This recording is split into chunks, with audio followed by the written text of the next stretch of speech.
हाँ बच्चों, तो हम पढ़ा रहे थे चैप्टर नंबर 16, ठीक है, केमिस्ट्री इन एवरीडे लाइफ। इसमें हम आपको कुछ डेफिनेशन बता रहे थे। तो कल हमने आपको बता दी थी डेफिनेशन एंटीपायरेटिक्स की, जो कि किसको रिलीव करती है भाई, रिड्यूस करती थी टेम्परेचर को। दूसरी हमारी जो मेडिसिन है वो है एनाल्जेसिक। तो सेकंड है भाई हमारी एनाल्जेसिक।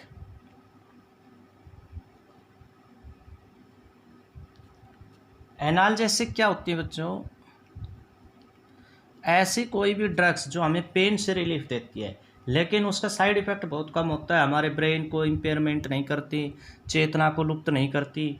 ऐसी एंटीबायोटिक्स, ऐसी दवाइयाँ क्या कहलाती हैं, ऐसी मेडिसिन क्या कहलाती है? एनाल्जेसिक। तो मैं लिख रहा हूँ the chemical substance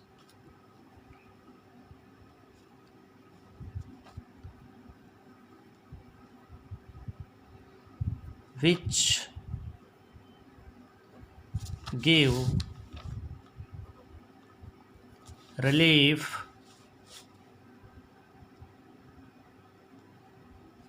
from pain। किससे रिलीफ देती है भाई?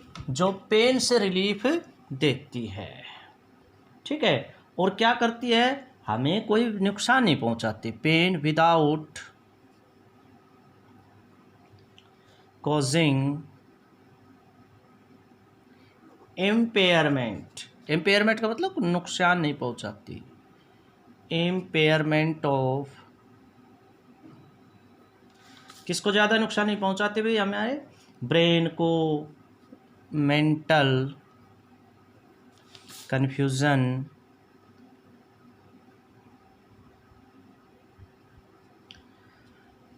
इनकॉन्शियसनेस, मतलब हमारा जो कॉन्शियस है उसको, मतलब या पैरालिसिस वगैरह भी नहीं करती, ठीक है। पैरालिसिस, PARALY, पैरालिसिस वगैरह भी नहीं करती। एंड नॉन डिस्टर्बेंस ऑफ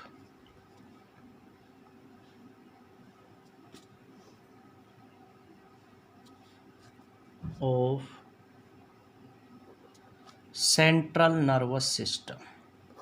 ज़्यादा अफेक्ट नहीं डालती सेंट्रल नर्वस सिस्टम पर। ये क्या कहलाती है भाई? एनाल्जेसिक कहलाती हैं। ये दो तरह की होती है बच्चों। These are of two types. ये दो तरह की होती हैं। कौन कौन सी? एक तो वो होती है जिसमें नारकोटिक होते हैं, और एक होती है नॉन नारकोटिक। तो पहली है नॉन नारकोटिक। बच्चों नारकोटिक, नारकोटिन है ना, वो एक ऐसा नशा सा करता है और आदमी को हैबिचुअल बना देता है। दूसरी है नारकोटिक्स। तो जो आदि बनाते वो तो नारकोटिक्स, और जो आदि ना बनाए वो क्या कहलाती है? Non narcotics. तो नॉन नारकोटिक्स के बारे में हम बताते हैं पहले आपको। नॉन नारकोटिक्स,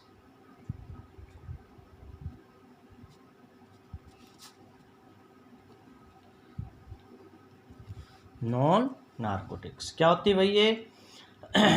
ये होती हैं जो कि एक्चुअल में हैबिचुअल नहीं बनाती। दे गिव रिलीफ, भाई पेन से तो रिलीफ देंगे ही देंगे। They give relief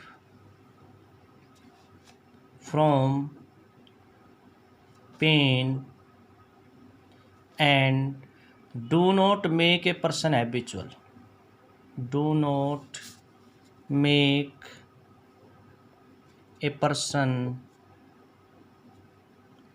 habitual.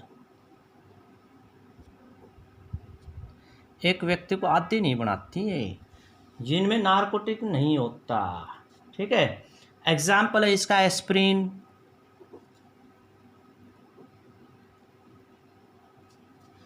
Paracetamol. बच्चों ये दवाइयाँ हैं ना, दोनों के दोनों, ये कल बुखार में भी यूज हो रही थी, है ना। ये टेम्परेचर को भी रिड्यूस कर देती है और रिलीफ देती है। किससे? पेन से भी रिलीफ देती है। तो ये क्या होती है? दोनों की दोनों किस में आ जाती है,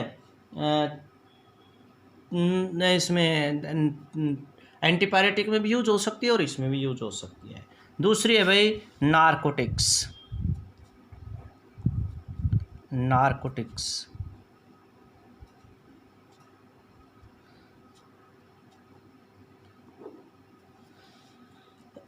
ये क्या होती है भाई, ये वो होती है जिसके अंदर सर्टेन कुछ ऐसे एल्कलाइन प्रोडक्ट होते हैं जो कि अनकॉन्शियसनेस ला देते हैं, स्लीप प्रोड्यूस कर देते हैं।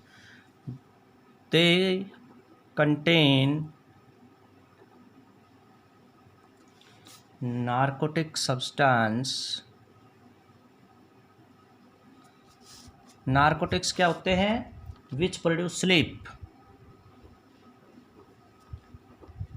Which produce sleep, sleep produce करते हैं, ठीक है। अनकॉन्शियसनेस भी ला देते हैं, मतलब अचेतना ला देते हैं। आदमी ने लिया इसको और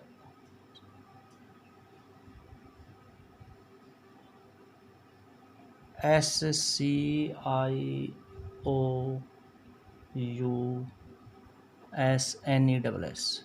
अनकॉन्शियसनेस,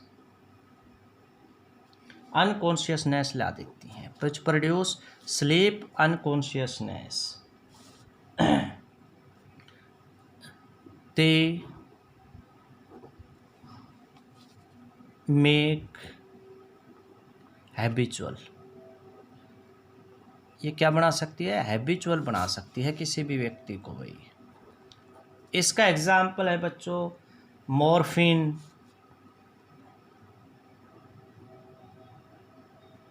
मॉर्फिन का भी मैं डायग्राम बना दूंगा आपका, हेरोइन, हेरोइन ये एग्जाम्पल हैं। तो अब मॉर्फिन और हेरोइन, मॉर्फिन का देखो स्ट्रक्चर कैसे बनती है मॉर्फिन की, हालांकि एग्ज़ाम में ये नहीं पूछी जाती स्ट्रक्चर, लेकिन फिर भी आपको पता तो होना चाहिए कि भाई मॉर्फिन की स्ट्रक्चर कैसी होती है। ये 6 मेंबर है भाई इसमें, इसी तरह से ये 6 मेंबर वाला बेंजीन रिंग वाला इधर बनाना है आपने, ठीक है। अब यहाँ पर नीचे होता है इसमें OH। अब ये जो है ना इधर इधर एक 5 मेंबर वाला रिंग बनाना है, 1 2 3, 1 2 3 4, ठीक सही ये है। इसमें यहाँ पर O है, उसके बाद 1 2 3 4 5 6, यहाँ पर एक OH और होता है भाई, यहाँ पर डबल बॉन्ड, यहाँ पर आपका डबल बॉन्ड, ठीक है। और क्या होता है देखो ये है ना आपका ये मेंबर, यहाँ से एक बॉन्ड चलेगा ऐसे, फिर ऐसे और फिर ऐसे यहाँ पर, और यहाँ पर होता है NCH3, क्या होता है यहाँ पर NCH3। ये मॉर्फिन नाम के एक सब्सटेंस का डायग्राम है। इसी तरह हेरोइन की स्ट्रक्चर कैसे बनती है भाई, इसमें भी मेंबर रिंग होते हैं, बेंजीन रिंग बनाओ, ठीक है, एक, उसके बाद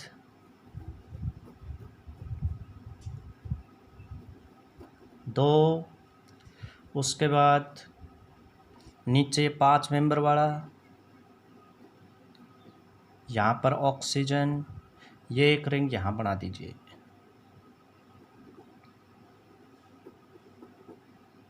और यहाँ पर क्या भाई एसीटेट CH3 और यहाँ पर भी क्या भाई AC मतलब OCH3 आ जाएगा यहाँ पर। ये किसकी स्ट्रक्चर है भाई, हेरोइन की।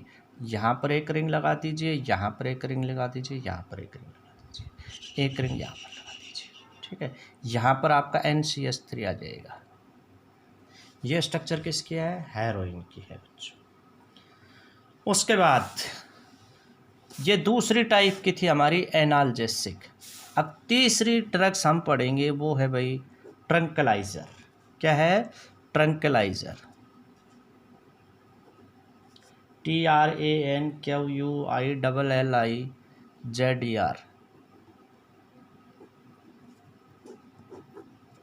ट्रंकलाइजर क्या होती है, those chemical substance treatment of stress, those chemical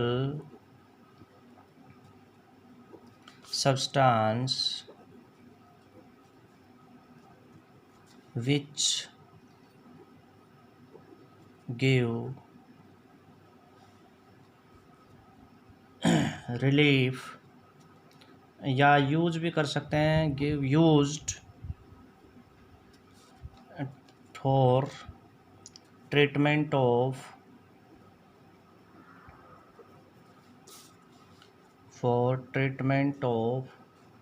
किसका भाई, स्ट्रेस,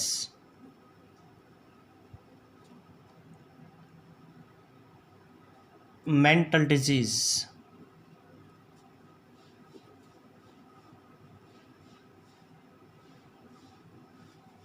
are known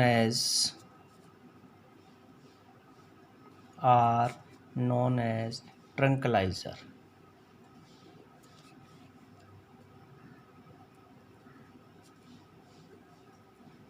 ठीक है बच्चों, इसका एग्जाम्पल है भाई, ये क्या होती है, ज़्यादातर मेंटल डिजीज़ को ठीक करने के लिए यूज़ होती है, जैसे आइप्रोनाइजोल्स, IPRONIAZID,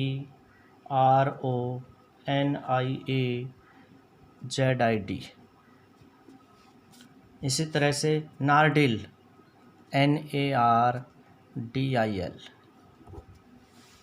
ठीक, ये इसी तरह बारबिट्रेट,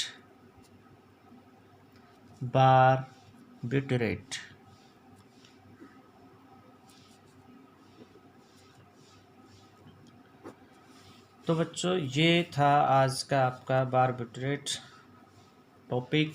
तो हमने आपको 3 करा दिए, एनाल्जेसिक करा दिया आज। एनाल्जेसिक क्या होते हैं, जो किससे रिलीफ देते हैं, पेन से।